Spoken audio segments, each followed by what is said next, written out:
A noite desceu sobre a grandiosa Babilônia como um véu de mistério. As ruas douradas silenciaram e os portões de ferro foram selados sob a vigilância dos guardas imperiais.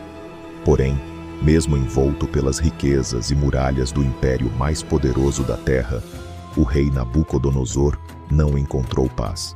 Na câmara mais alta do palácio, entre colunas de mármore e tapeçarias bordadas com símbolos dos deuses babilônicos, o soberano despertou com um sobressalto.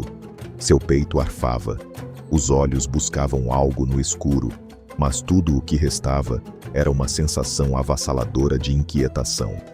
Ele havia sonhado. Um sonho tão vívido, tão imponente, que o arrancara do sono como um trovão, e, no entanto, não conseguia se lembrar do que havia visto. Apenas um eco permanecia em sua mente. Algo terrível, grandioso, profético. Uma visão que tocava os alicerces do futuro. Angustiado, levantou-se de sua cama, vestiu-se com pressa e convocou os magos, astrólogos e encantadores. A sala do trono logo se encheu de passos apressados, vestes longas arrastando-se pelo chão de pedra e sussurros temerosos. "Digam-me qual foi o meu sonho", exigiu o rei com voz firme. Os sábios, ajoelhados, responderam com reverência: "Conta-nos o sonho, ó rei, e nós te daremos a interpretação." Mas Nabucodonosor endureceu o semblante. "O sonho se foi de mim. Se não me fizerem saber o sonho e sua interpretação, sereis despedaçados." O silêncio caiu pesado, como lâmina afiada. Nenhum homem era capaz de tal feito. A tensão tomou o salão como fumaça espessa, e o rei, tomado pela fúria, ordenou: "Que todos os sábios da Babilônia sejam mortos." A ordem se espalhou como fogo entre os papiros. Arioque, capitão da guarda real, recebeu o decreto com mãos firmes e semblante implacável. Um por um, os nomes dos sábios foram listados, e entre eles estavam Daniel e seus 3 companheiros, Hananias, Misael e Azarias. Quando Arioque chegou para cumprir a sentença, Daniel o recebeu com calma. "Por que é tão apressado o decreto do rei?" perguntou. Arioque explicou a situação, e Daniel, com fé e ousadia, pediu acesso ao rei. Diante de Nabucodonosor, fez um pedido: "Concede-me tempo, e eu te revelarei o sonho." O rei assentiu. Daniel voltou aos seus amigos e juntos buscaram a única fonte que poderia revelar mistérios: o Deus dos céus. Naquela noite, enquanto o império dormia, 4 jovens hebreus clamavam em oração por uma resposta que mudaria a história.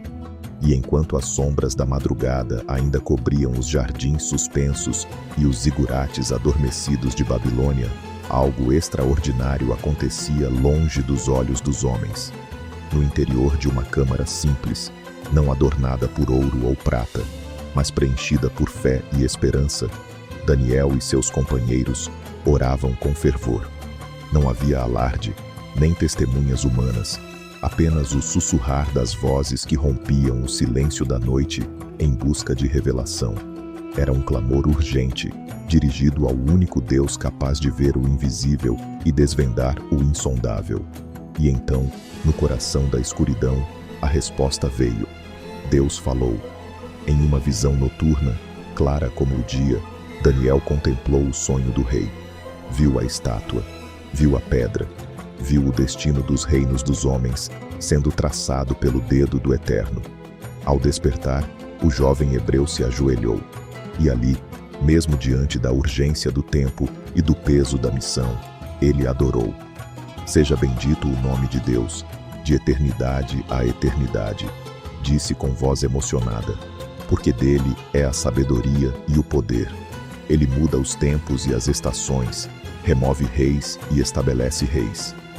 Logo ao nascer do sol, os portões do palácio foram cruzados por Daniel e Arioque. O capitão o conduziu diretamente até a presença do rei Nabucodonosor. O salão do trono, que antes abrigara pânico e frustração, agora estava silencioso e expectante. Daniel se pôs diante do rei, sem adornos, sem glórias humanas, apenas com a confiança de quem carrega uma verdade eterna.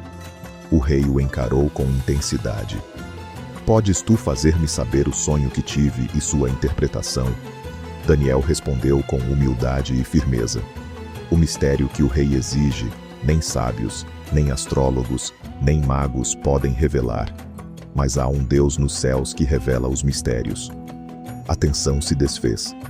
Tu, ó rei, disse Daniel, viste uma grande estátua. Essa imagem, enorme e resplandecente, estava em pé diante de ti, e a sua aparência era terrível. A cabeça da estátua era de ouro puro, o peito e os braços de prata, o ventre e as coxas de bronze, as pernas de ferro, e os pés em parte de ferro e em parte de barro. O rei ouviu em silêncio absoluto, reconhecendo cada detalhe do sonho que nem ele mesmo conseguira lembrar. Estavas olhando quando uma pedra foi cortada, não por mãos humanas. Ela feriu a estátua nos pés de ferro e barro e os despedaçou. Então foi juntamente despedaçado o ferro, o barro, o bronze, a prata e o ouro. Tudo se desfez como palha no vento. Mas a pedra que feriu a estátua se tornou um grande monte e encheu toda a terra. Daniel então revelou a interpretação. Tu, ó rei, és rei de reis. Foi-te dado domínio, poder e glória. Tu és a cabeça de ouro. Depois de ti surgirá outro reino, inferior ao teu, e um terceiro de bronze, que dominará sobre toda a terra. E haverá um quarto reino, forte como ferro, que tudo quebra e esmaga. Mas os pés e os dedos, em parte de barro e ferro, mostrarão divisão, fraqueza e mistura. Mas nos dias desses reis, o Deus do céu levantará um reino que jamais será destruído. Esse reino não será deixado a outro povo, mas despedaçará todos os outros e permanecerá para sempre. A sequência dos impérios humanos estava delineada, e diante de todos, Nabucodonosor, homem acostumado a ser adorado e servido, se levantou de seu trono e se prostrou com o rosto em terra diante de Daniel. O rei da Babilônia reconhecia agora o Deus dos céus. Na verdade, o vosso Deus é Deus dos deuses e Senhor dos reis e revelador de mistérios. Em honra, o rei mandou vestir Daniel com trajes reais e colocar-lhe um colar de ouro.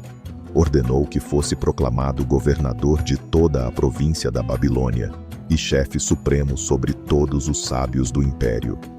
Daniel, no entanto, não esqueceu de seus amigos.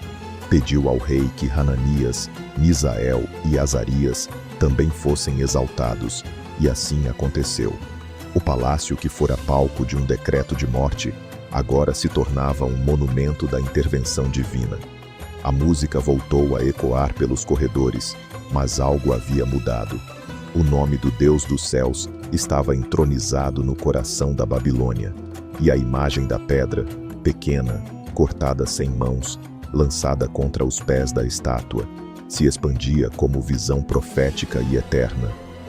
Babilônia passaria, os impérios cairiam, mas o reino de Deus permaneceria, silencioso, indestrutível, absoluto e eterno.